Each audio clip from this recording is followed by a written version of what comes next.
مونديال قطر 2022 يواصل مفاجآته.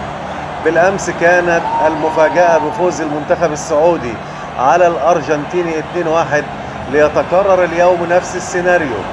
بدأت ألمانيا بالتسجيل وأنهت الشوط الأول متقدمة على اليابان 1-0، وفي الشوط الثاني نجح المنتخب الياباني في التفوق على نفسه وتحويل هزيمته في بداية اللقاء إلى 2-1 في أكبر مفاجآت البطولة، لتفرح الجماهير اليابانية فرحة جنونية ومع كل الجماهير العربية في استاد قطر واستاد اللقاء.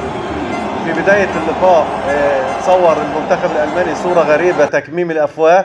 كل اللعيبة حطت إيدها على بقها، معنى إن هي معترضة على عدم ارتداء شارة المثليين اللي كانوا بيطالبوا بيها، ولكن اللجنة المنظمة بناء على طلب قطر رفضت ارتداء الشارات احتراما لدولة مسلمة تنظم البطولة، مما دعا الجماهير العربية كلها لمؤازرة اليابان.